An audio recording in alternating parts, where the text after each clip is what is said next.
when I paid off that $55K, when I made that last payment, I like screamed and jumped around and danced. Hey, today we are talking about getting out of high interest credit card debt by using 0% APR transfer cards by talking to someone who has actually done it. I'd like to introduce you to Lorelei.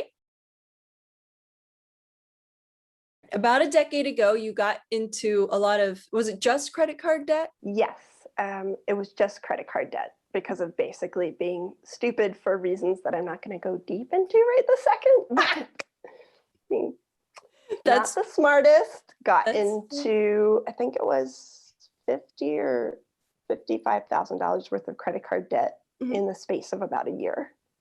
Okay. While making a significant income. So it's not just an income issue. So it happened really suddenly. And the reason I did it was because I thought I was going to be able to pay the whole thing off within 1 to 3 years easily. But then what I thought was going to happen completely didn't happen at all. And suddenly I was stuck with a whole lot, crazy amount of credit card debt. And how did that feel? Awful, life-crushing, just really burdensome. Yeah, that sounds made me feel like less of a person. I was like, geez, I had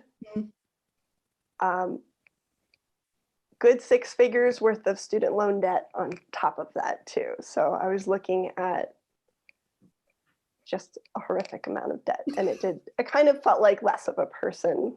It was crazy.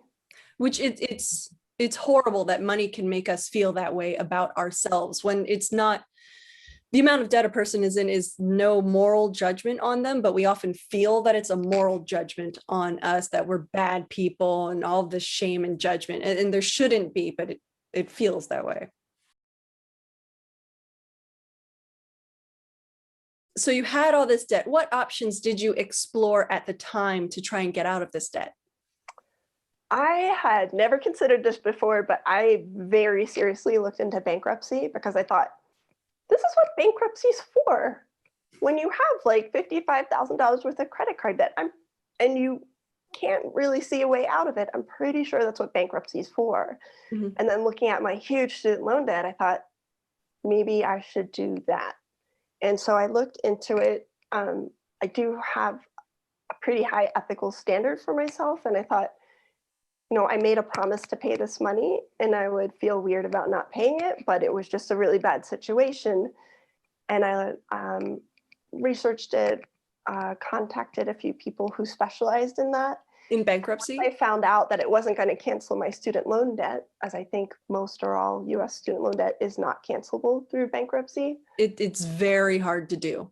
Yeah, so I kind of felt like, well, if I can't cancel that, do I really want to ruin my credit for 7 years? And also just kind of, for me, it was a bit of an ethical decision too. I don't know. I wanted to do it the right way. But I did look into that for quite some time. And what made you decide to go this 0% APR card route? I guess I had heard of it, and we all get those, probably most of us get those card offers in the mail, so I'd seen it.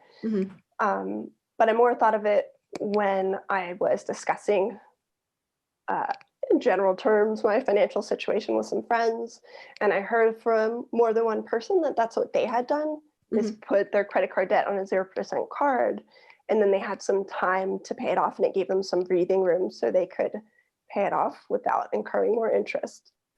So I was somehow able to transfer the majority onto 0% cards and then made sure the rest was on. At the time, I had mostly low interest rate cards. I think it was, I don't know if I hadn't looked into perks, but anyway, most of my cards were on the lower side, like less than 12%. Oh, wow. Okay. That's pretty good for a credit card. Do you remember how many cards the debt was on? Or about 4 cards. Okay. And And there was, and I think most of the time this is the case, there was a 3% transfer fee. So it's not like all of a sudden, poof, there's zero interest. I made that transfer.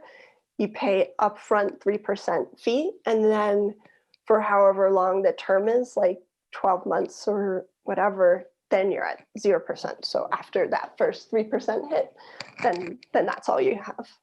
Okay, so which very quick math is about $1,650. Then I'm in my head math. I'll just cut this part out if that's not right. Okay. I'll calculate it out later. But that is a lot of money to suddenly have to pay up front. However, with 55 grand worth of debt, that's got to be easily, with credit card interest rates, you could be paying $20,000, $30,000 in interest on something like that. Or even if you did like choose bankruptcy is not free either. You pay a lawyer, and you're looking at probably at least $1,000, if not much more. Yeah. So no matter which way you cut it, you're going to have to pay to get out of debt. Yeah. You were balancing 4 different credit card bills, plus all your regular bills, plus student loans and all this other stuff going on in your life. How did you make sure that you were following everything? I had a rough plan of working a lot and paying a lot towards my credit card bills. I know I told you kind of about my situation, and you've always been really good with money and numbers and very kindly offered your help. Oh, if I can make a spreadsheet, I'm all over it. Let me add it. And yeah, and so the spreadsheet you made was very specific as opposed to my very general plan of like, okay, this credit card has this much money, has this interest rate. If you pay this much a month, it will be paid off at this date. And so it kind of gave me just a really good kind of logbook to go back in when I was like, oh, how much have I paid off? Like, okay, let me get that credit card. I'm going to update these things. And then also could be like a little celebration when I would update that spreadsheet that you made. Like, okay, every month or two, I would update the spreadsheet based on my balances on those cards and be like, oh, I paid off $5,000. Like, and now my balance is under 50,000. Like, little stuff like that. I mean, it definitely helped. So I think, we can certainly do the best we can ourselves. But sometimes when we've dug a really big hole, it's helpful to ask for help of either someone who's just good with personal finance, or hiring someone who's good with personal finance to just, like you said, there's some upfront cost in getting out of debt. And that is one upfront cost that might be worth it to get that guidance. To have a plan laid out in front of you with all the hard numbers. Plan with the specific numbers and all that.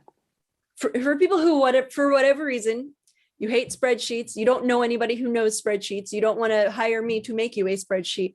There's also, you just get a piece of paper, just write it out on a piece of paper, and today's date, this is the balance. And then, the first of the month, okay, this is the balance now today. This is the balance now today. And just seeing that balance going down every single month, even something like that would be helpful. Right. By the way, so with these credit cards that I had debt on, I actually during these years paid for most things in cash.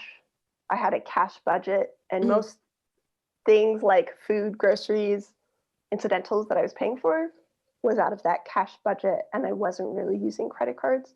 Or if I was, it was one separate credit card that I had auto paying in full every month, but I, for the most part, was paying for things in cash, and that helped.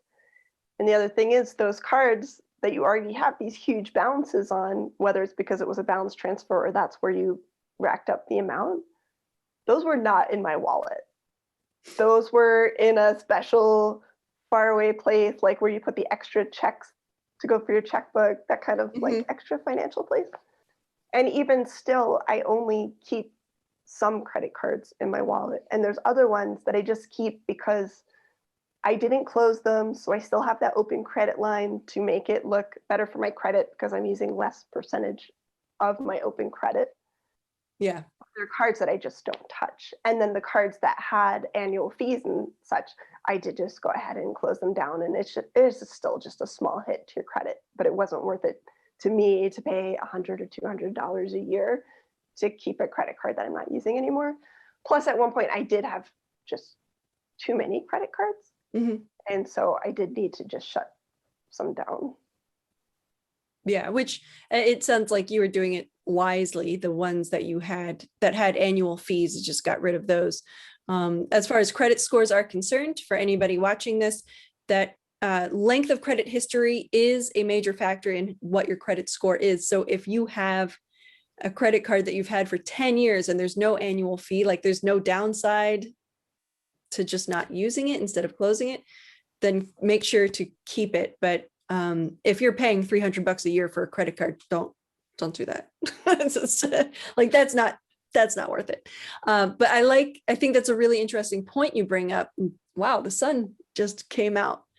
But I think that's a really interesting point you brought up. It sounds like you kind of safeguarded yourself from adding onto your credit card debt by using only cash and only having one credit card with you that was automatically paid off every single month in full. So it was getting brought down every single month to zero. Yeah, for the most part, it was just kind of like, okay, I was splitting my apartment at the time. New York City's expensive. So I was getting $500 a month in cash. I would take that $500 and say, in New York City, this is all I have to spend for the month, which that's impossible. Like a lot to some people. No. In New York City, that just falls out of your pockets walking down the street. It basically meant I was not buying new clothes. And, I was basically buying groceries and not much else. But sometimes, you want a little something.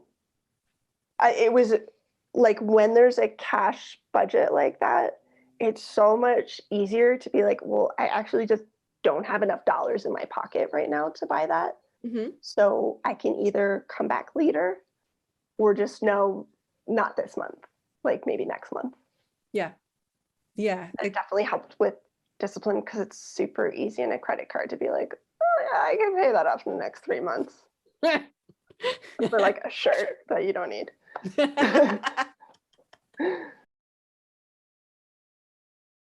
It sounds like from your experience, you need to have a plan on how you're going to pay it off and a plan on how you're going to spend your money on a day-to-day basis so that you aren't racking up more credit card debt.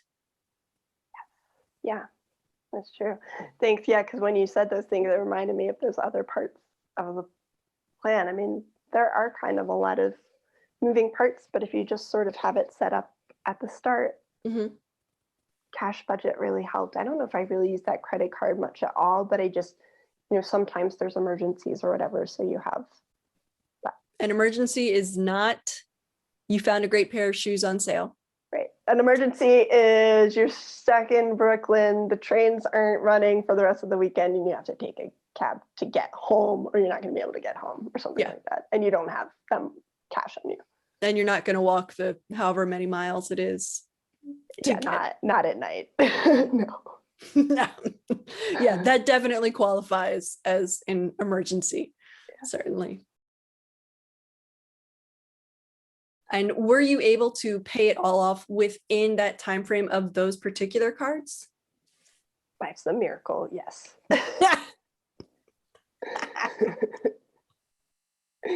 I mean, you say it's some miracle, it sounds like hard work to me. It sounds like the miracle was a whole lot of hard work and stress. The miracle was I probably worked 6 days a week for 2 years, literally, and very little time off. But, I was just busy. I just kind of was doing it, and I made sure I spent $2,000 a month on credit cards. So it was like, okay, rent, healthcare, basic utilities, phone, $2,000 in credit card debt. And maybe I had some money left over to go out to dinner once or twice, or, that sort of thing. Yeah, but that I was must have really, been really hard. Focused. What's Sorry? That it sounds like that was really hard, that you were working so much. Working a lot was a bit hard. But I think what helped was that I was really focused. It was kind of just like, okay, top priority right now is I am in a suffocating feeling amount of debt. And that feels horrible. So my number one priority right now is to get out of debt. And I think if I hadn't really prioritized that, it probably wouldn't have happened so quickly. You mentioned 0% transfer fee, 0% APR. Can you tell us, are those the only two things that you look for when you're looking for these kinds of cards? Normally, what I look for is the longest time that you have 0% APR, which is often 18 months, very rarely might be 24 months. So normally I would pick like an 18-month, but it's pretty much across the board a 3% balance transfer fee. If you could go back in time and talk to yourself, what would you tell yourself? Do not put money on credit cards that you don't have in your bank account right now. And would you have listened to you? Unsure. That's unclear. It's one of those things a lot of us just have to learn ourselves, unfortunately. It wasn't the first time though, which is sad. Because when I made a lot less money, at I think 2 points in my life, I had already gotten to 10,000 worth of credit card debt that I was able to get out of twice. I had done that. And then I did the 55. So you'd think you'd learn. But I thought that situation was different. And it was not. I mean, like the first time I got out of $10,000 worth of credit card debt, I was like, that was rough, but this is awesome. Now I'm free and clear. This is great. I'll just keep it this way. And the second time I was like, oops, I messed up. That's great. I got out of the $10,000. But then that last time when I was in a significant amount of debt, I had done it really intentionally, gotten that credit card debt because I thought I was making an investment that was going to bring back a ton of money and thought it was worth it. And I recommend personally not taking out money that you don't have to make an investment because no investment's 100%. Have you put in any safeguards to make sure that you are paying off this card on time in full every single month so that you aren't hit by that nasty interest should you not pay it off in full? Yes. So, and I will say too, sometimes these 0% cards have little fine print that's like, if you're 1 day late, we will charge you all the back interest and $1,000 worth of penalty fees. Oh yeah. So you have to be pretty careful. So again, I just put everything on autopay, and I also don't autopay it on the day that it's due because sometimes things happen and the payment goes through a bit slowly. So I might even pay it like 10 days early every month and then just kind of keep an eye on it. And I get an email notification from the bank that's paying it, like, here's your bill, here's when it's getting paid. So I just can keep an eye on that it's happening. But I think I'd be very hesitant to do a 0% card without putting your payments on autopay. Smart. And that also sort of implies too that you'll have enough of an income. So you trust that you'll, even though you're a contractor, right? Even though you're a contractor, you trust that you'll have enough coming in so that you'll always be able to make those payments. I do. Yeah. Because you've been doing this for a long time, doing your work. Yeah, it's not like I just started. I've been doing it for about 10 years. So I have a pretty good idea of where my income is.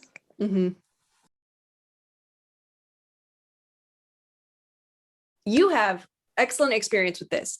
Can you tell anyone watching this video what they need to be successful if they're thinking about doing a 0% APR, 0% transfer credit card to get out of high interest credit card debt? Yeah, I think you just have to know upfront, most of the time you're going to pay that 3% balance transfer fee. But I think it's really worth it.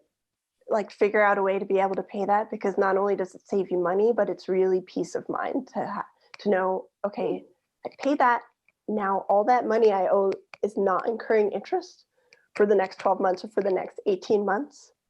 And then 100% you have to put it on auto pay and keep an eye that it's actually going through because sometimes errors occur. And then thirdly, I would just say really focus on that being your priority until that debt is paid. And then you can make it happen. What situations and sort of types of people could do this well? And who do you recommend stay the heck away from this kind of a strategy? Yeah, you have to have good credit. Mhm. Because say you have $10,000 worth of credit card debt and you can only get a $2,000 credit limit on a 0% card, it's not really going to do you a lot of good. But if you have good credit, chances are, and good credit, and that your debt isn't insanely high, that you can get enough of a credit limit to be able to utilize the process. So firstly, good credit, and then secondly, you just have to know your income. You can either count on your income 100%, or you have other sources of possible income or borrowing that you know you'll be able to do it. Mm-hmm. And that you do auto pay and don't try to trust yourself to remember to pay it. Those are very wise words, yes. And also, it's just easier. Like, not only are you guaranteed to make your payments, but it's also one more damn thing off your plate. So, way better route, in my opinion, to do the auto pay. Often we see ourselves with rose-tinted glasses. So are there any red flags that if you have this in your history, maybe this is not the best route for you to go? Yeah. If you've ever been late with any bill payments in your entire life, other than like freak black swan event kind of situations, this is not for you. Mm-hmm. I think that's the main thing.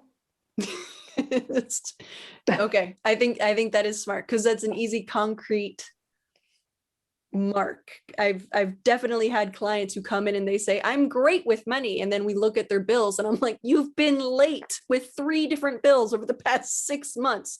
Like, oh, wait, is that bad? Yeah, that's bad. Question, is there anything else, having been through this, that you want to tell people or anything that we've left out that would be important for people considering this? You know, just because you're in debt doesn't mean that you're less of a person. Probably half of the US right now is in a bad shape in debt. And that you can still live a fulfilling life even when you're in debt. And also to learn from those opportunities to avoid debt, because it can be like slavery and it can feel rough. So if there's a way that you don't have to be in debt going forward, it is so worth it just to prioritize it and just work really hard for a few years and then feel that freedom is so worth it.